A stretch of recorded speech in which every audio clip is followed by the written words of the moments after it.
Bom dia a você, telespectador da TV Brasília. Está entrando no ar o programa Tribuna Livre, que, como você sabe, é um oferecimento do restaurante Esquina Mineira. Fica ali na 704, 705 Norte, do nosso amigo Cleiton, né? Cleiton lá do Sindobar, né?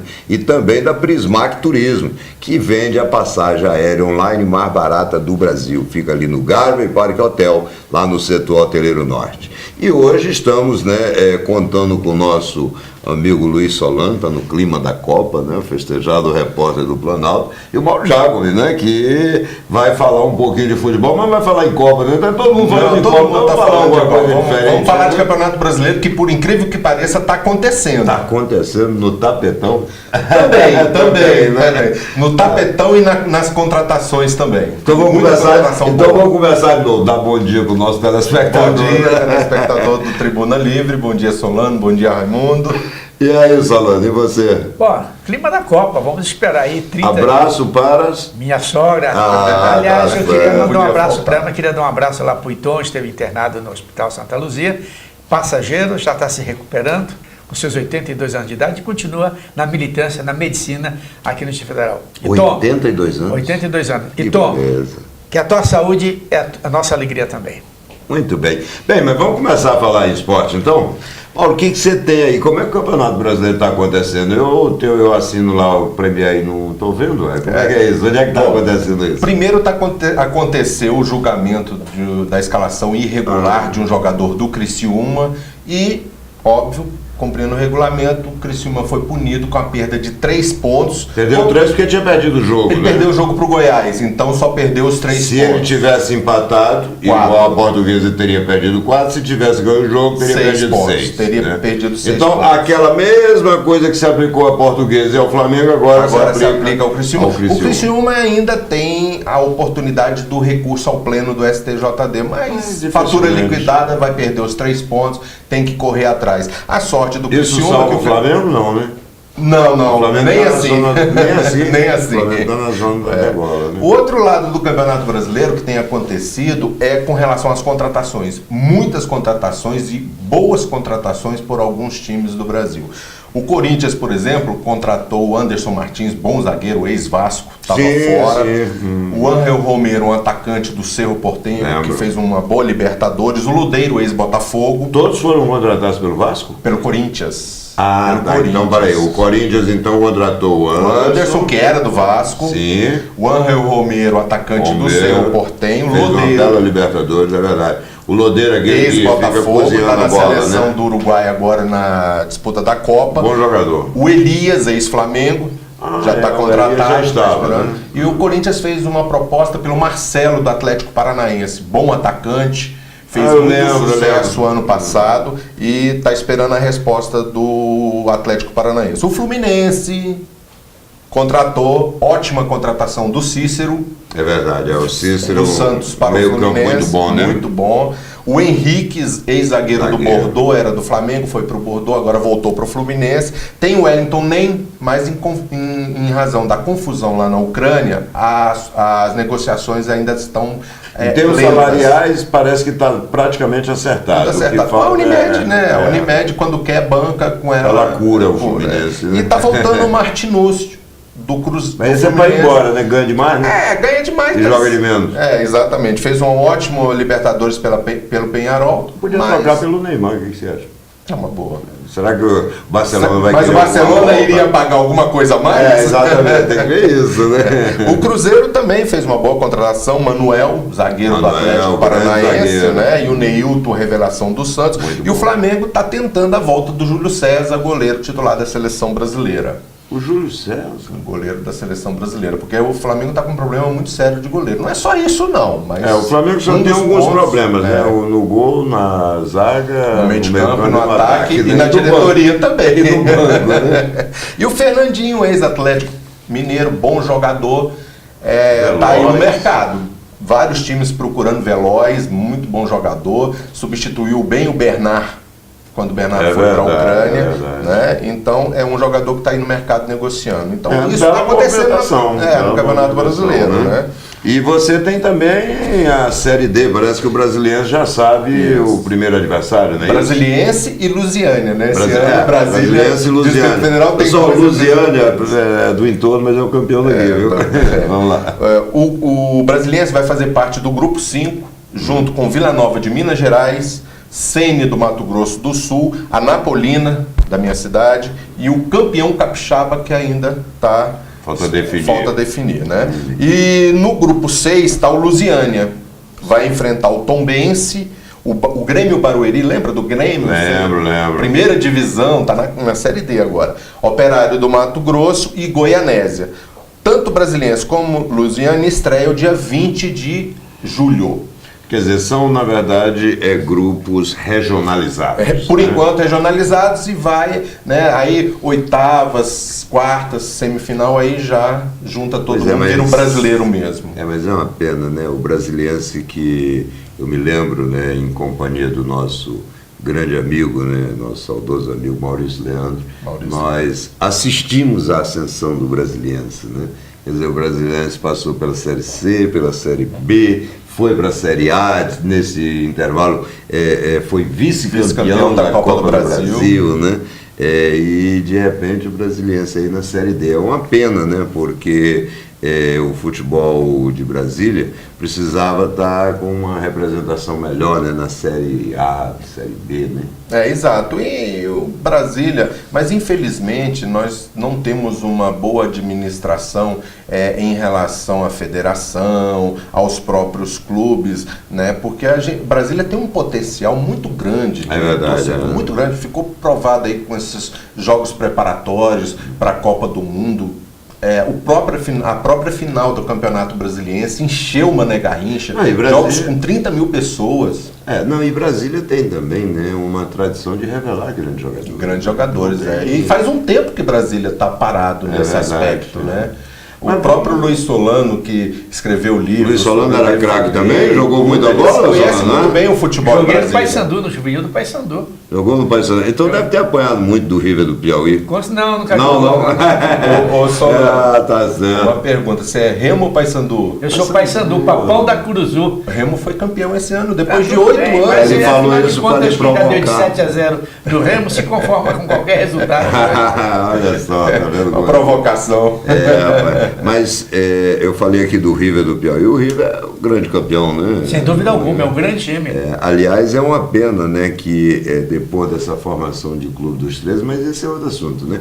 Mas depois da formação do Clube dos 13, conseguiram acabar com os times tradicionais de cada estado. Você veja, lá no Piauí nós tínhamos, né, como times grandes, o River, principalmente, tinha o Flamengo do Piauí, tinha o Piauí. No Maranhão você tinha o Sampaio Correia, o Motoclube, né, e o Maranhão, né.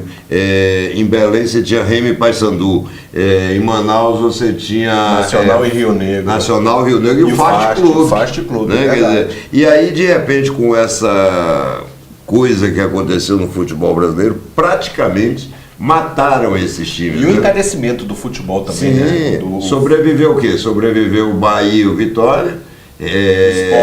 Esporte, Náutico, Santa Cruz está tentando se reerguer. O Ceará tem altos e baixos, Fortaleza caiu muito. Né? Enfim, era hora de repensar, né, o que estão fazendo com o futebol brasileiro. Mas falar em futebol brasileiro, vamos falar do futebol local amador. Né? Nós temos aí, em homenagem à minha cidade de Sobradinho, vamos falar um pouquinho aí da semifinal, né? Tá acontecendo a Copa Sobradinho, né? Tá pegando fogo a Copa Sobradinho, é um campeonato que era dividido em 4 grupos, se classificando 2 de cada grupo, fizeram as quartas de final no domingo passado e se classificaram para fazer a final, a semifinal, melhor dizendo, agora no próximo domingo, lá no campo do Bumba, às 9 horas, Evangelho, do meu amigo Leomar Gomes e o Total Flex, e na partida de fundo, às 11 horas, o Azteca e o Chigoga. Né? Aí são bem tradicionais. Bem tradicionais de Sobradinho. E no outro domingo vai acontecer a final, óbvio, com os ganhadores dos 2 jogos. Empate, direto cobrança de pênaltis. Ah, não tem prorrogação? Não tem prorrogação, não. Até É porque direto. ninguém aguenta. Ninguém aguenta. Tá Então aí eu certo. chamo o pessoal de Sobradinho, de Redondezas, para acompanhar muito bons jogos, tem bons valores, tem jogadores, inclusive, que disputaram o campeonato do Distrito Federal Amador. No caso do Evangelho, tem o Natanael, que jogou pelo Brasília, né, joga no time. Tem alguns ex-jogadores que atuaram muitos anos aqui em Brasília. Aí fica aí o convite, né? Domingo, 9 horas da manhã, né? Vá lá assistir, né, as semifinais, para que a gente possa prestigiar cada vez mais o esporte. Eu quero aproveitar e mandar vários abraços aqui lá para Sobradinho. Eu tive na quarta-feira, né, num bate-papo com os alunos, né, de Direito lá da Faculdade de Projeção, né, e aí eu queria mandar um abraço para a professora Mariana, né, que me recepcionou muito bem, né, a professora Rosa Maria, parece supervisora de Tecnologia e Informação, também nos recepcionou muito bem. O professor Divino, que foi, né, juntamente com o meu amigo Fernando Corrêa, né, o autor, né, do convite, e o Fernando Corrêa do Jornal de Sobradinho, né, o jornal que é mais lido lá na nossa cidade, né, que é muito seu amigo. Né, gosto muito do Fernando Corrêa. Um abraço para você, Fernando. Você é realmente um baluarte em defesa, não só de Sobradinho, mas também lá de Planaltina. E da liberdade de imprensa, né? Bem, mas vamos conversar um pouquinho também com o Solano. O Solano parece que não gosta de futebol. Eu acho que é porque ele é botafoguense. Ele está triste com a derrota do Paysandu pro Remo. Mas faz parte de uma lista branca e outra lista azul. Eu sou papão da cor azul. Mas olha, primeiro lugar, segunda-feira nós vamos ter eleição na Associação Comercial do Distrito Federal, onde possivelmente deverá ser reeleito o nosso amigo Kleber Pires. Aqui eu quero mandar um abraço, né?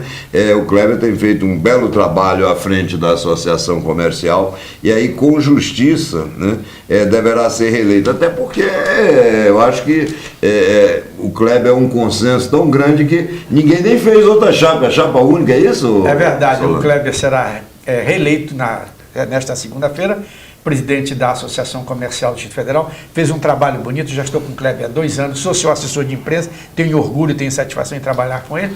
Agora o Kleber fez com que a associação, o Raimundo Ribeiro, voltasse a ser o que era antigamente, ou seja, a tribuna do povo. E a associação tem trabalhado no combate à violência, no comércio irregular. A associação tem feito realmente um trabalho de primeira. O Kleber teve a unanimidade da atual diretoria.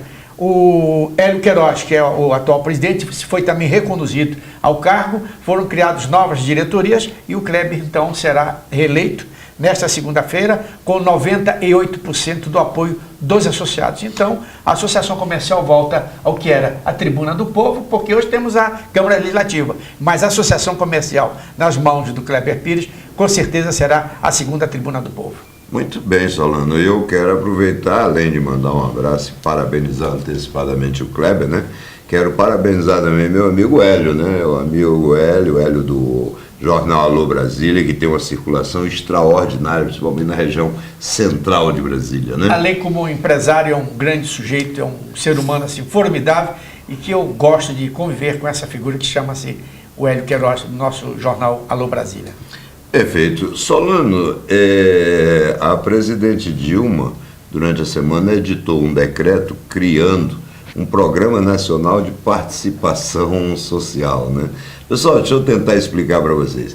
Esse projeto do governo é o seguinte, diz que todas as repartições públicas, todos os órgãos públicos, todos os órgãos públicos, eles terão a participação efetiva dos chamados movimentos sociais. Movimento social, pessoal, são aqueles movimentos que o PT no governo prostituiu todos, né? Comprou a Uni, comprou o MST, comprou essas coisas todas. E aí o que acontece? Agora eles querem colocar nas instâncias decisórias. Quer dizer, isso na verdade parece apenas uma besteira, mas é muito mais do que uma besteira, né? Uma besteira assinada pela presidente Dilma e o seu assessor jurídico deve ser um analfabeto, porque primeiro não pode ser instituído por decreto, né? Isso teria que ser um projeto de lei, é uma questão, né, técnica, mas ela deveria ter advogado, né, o ou um corpo jurídico que a orientasse. Ou então fez mesmo de maldade, né? Mas, de qualquer maneira, parece que é apenas uma besteira, mas não é não, meus amigos. Quando você, numa democracia representativa, tem um Congresso Nacional, tem as instituições de representação, e você busca a representação por outras instituições, movimentos sociais que ninguém sabe de onde veio nem para onde vai, inclusive o MST, por exemplo, não existe, né? Mas, juridicamente, legalmente, ele não existe. Eu lhe dou a resposta aqui agora. Esse movimento criado pela presidente Dilma foi copiado da Venezuela, e a Venezuela copiou de Cuba. Então tem alguma coisa por trás disso. O Maduro, inclusive, implantou o Congresso Nacional na Venezuela. Ele não funciona esses conselhos populares que levam as informações para a presidência da República. E é por isso que está acontecendo toda essa situação de caos na República vizinha, nossa vizinha aqui no continente latino-americano. Portanto, Raimundo, isso é um projeto copiado da Venezuela, que copiou de Cuba. Então, você, telespectador da TV Brasília, já fique prevenido. Esse é mais um ataque à democracia feita pelo governo Dilma. Quer dizer, o que eles querem é simplesmente desacreditar as instituições, institucionalizar o caos, e aí eles governam da forma que quiserem.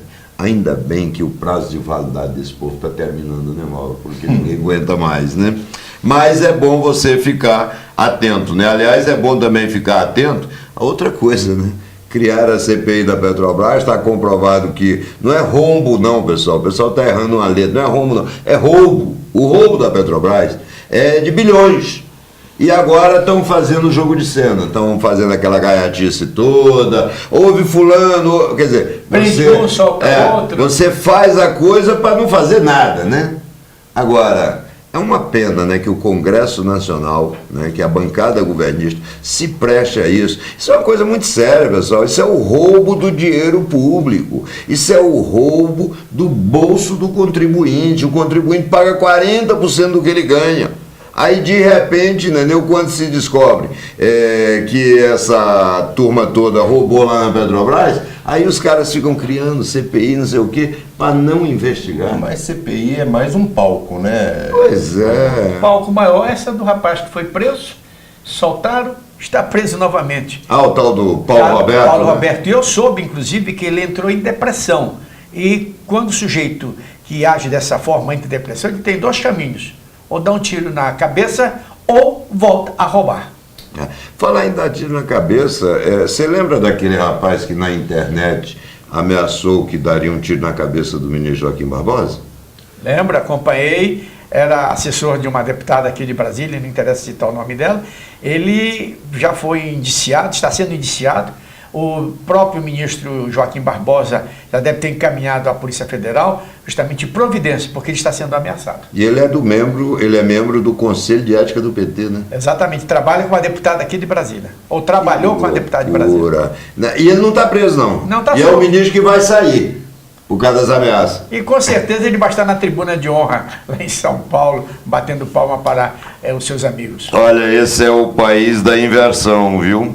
Mas já que é o país da inversão, né, vamos falar um pouquinho também. Parece que começaram a surgir as notícias, né, mais completas, né, com relação a essa questão dos alvarás, né?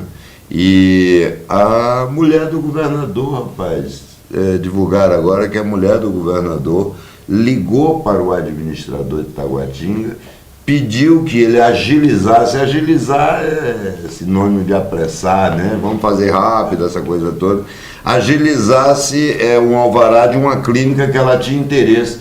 E no dia seguinte estava pronto o alvará, rapaz. Que beleza, hein? Ô, Raimundo, eu acho que agora o deputado Chico Vigilante está propondo que a gente faça uma força-tarefa. Não, é só pedir, entendeu?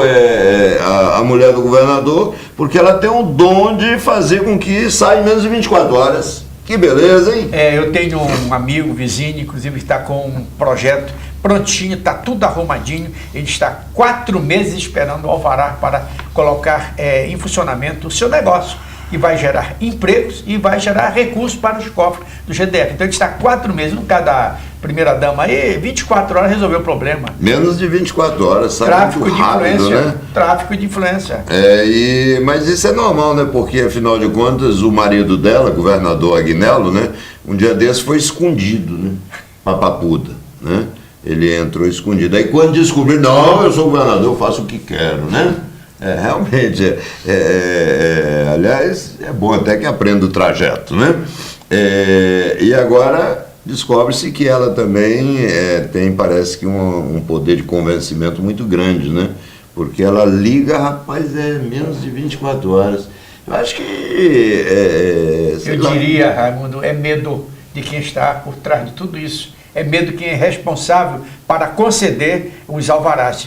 Ela certamente faz o pedido e não tenho dúvida de que ela faz também as suas ameaças para que o alvará seja liberado imediatamente. É porque realmente deve ser muito complicado, né? O administrador recebe um telefonema da mulher do governador, ele imagina logo, tá falando o nome dele, né? Ou negar, né? Como é que para conseguir um alvará, quais são os passos? Tem que pedir na junta comercial? Tem todo um processo, inclusive tem a participação do Corpo de Bombeiros que vai ver no local, vai examinar. Tipo um habite-se. É um habite-se. Você tem que instruir o processo, você tem que dar entrada na administração, a administração movimenta todo um corpo técnico para que seja avaliado. Isso demanda, em termos aí, eu acho que normais, 6 meses. Né? Atualmente em Brasília, não se sabe por quê, está levando 3 anos. Né? Ou mais. Agora, quando você tem um advogado bom, que no caso é a esposa do governador, né, aí sai menos de 24 horas. Né?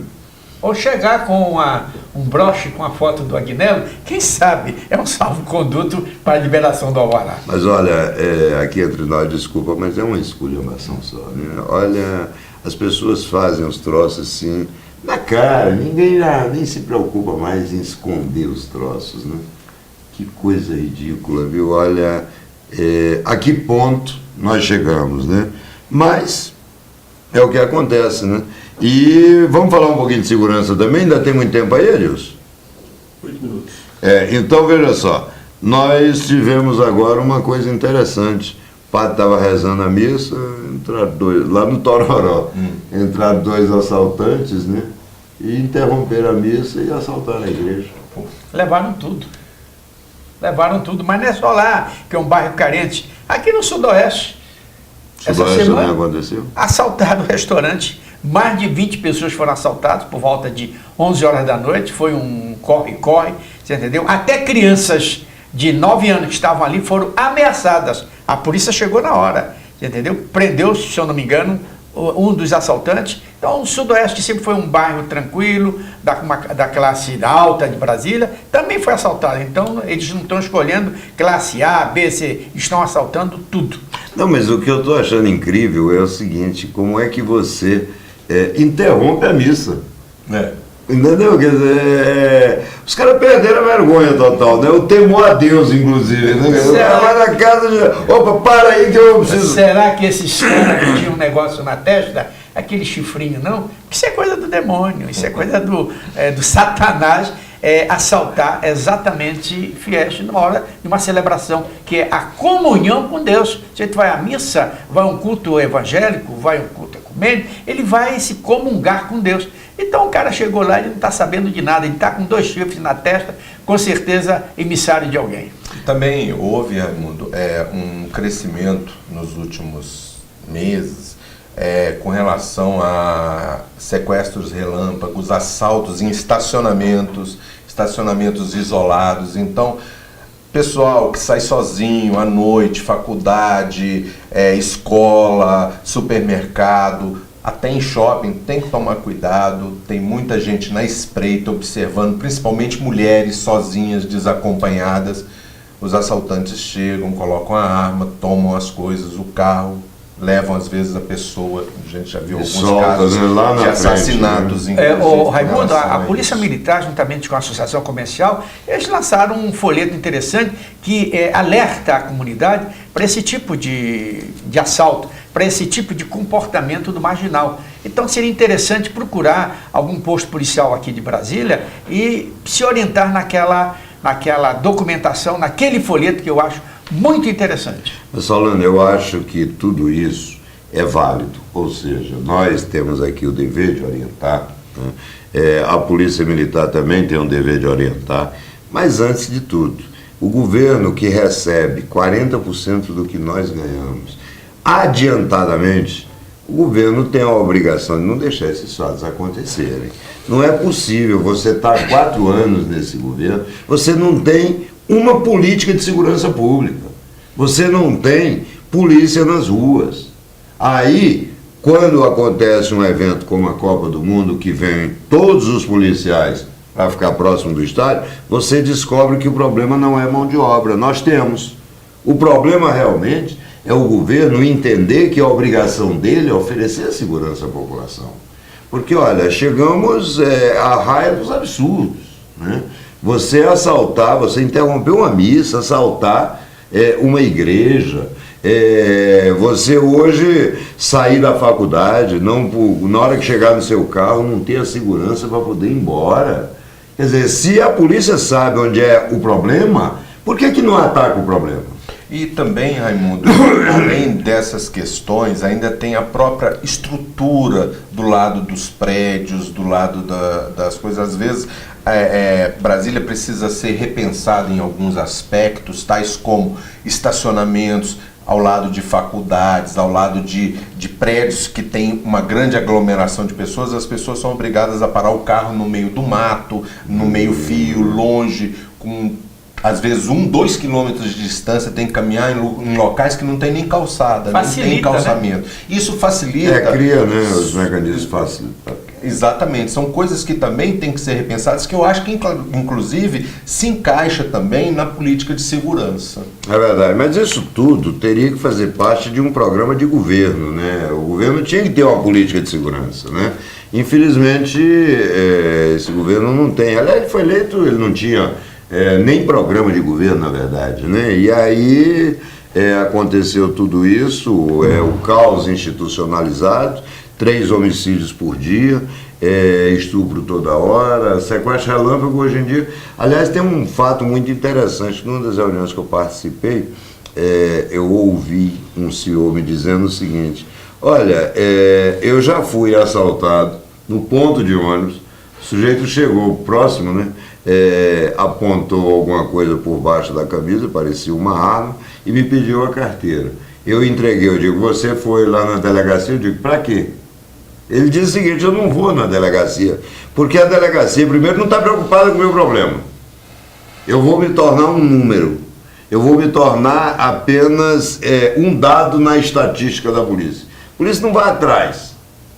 E eu vou perder meu tempo, eu vou passar 2-3 horas na delegacia fazendo um boletim de ocorrência e não vou reaver meu dinheiro, né? E tem um outro detalhe, Raimundo. É o descrédito. E tem um outro detalhe que na nossa época de adolescência isso não acontecia, e hoje acontece muito. Eu vejo minhas filhas estudam ali na Asa Norte, quando acabam as aulas, desce aquela multidão de meninos, e hoje os meninos têm um atrativo que na nossa época não tinha, que são os tablets, os smartphones. Cada um isolado, né? Exatamente, então tem acontecido muitos assaltos. Minhas filhas estudam ali no Leonardo da Vinci da 14 Norte, então há relatos quase que diários de assaltos naquela região dos meninos, dos adolescentes que saem da escola e moram ali nas redondezas, nas 300, nas 100, ou vão mesmo pegar ônibus ali na W3. Então o índice de assalto ali é muito grande contra meninos de 14, 13, 16, 17 anos. Quer dizer, ninguém conversa mais com ninguém. Posso te contar um fato interessante? Claro. Sábado passado, meu filho foi lá em casa fazer um churrasquinho comigo, com a namorada.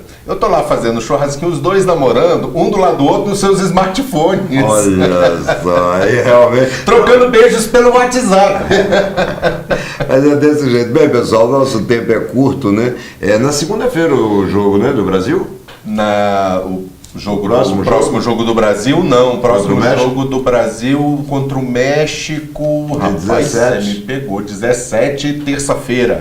Exatamente. Então, nos preparar para enfrentar e ganhar do México, aliás, vingar aquela derrota lá das Olimpíadas, né? Mas eu quero agradecer. E amanhã tem o jogo, hein? Suíça e Equador, aqui no Mané Garrincha, às 13 horas. Eu não sei como é que eu consegui sobreviver até hoje sem essa informação. Suíça e Equador é brincadeira. Eu vou estar lá. Mas você é dever de ofício, né? Bem, eu quero agradecer ao Jacob, quero agradecer meu amigo Luiz Solano, principalmente quero agradecer a você, telespectador da TV Brasília, pela sua audiência, pela sua paciência.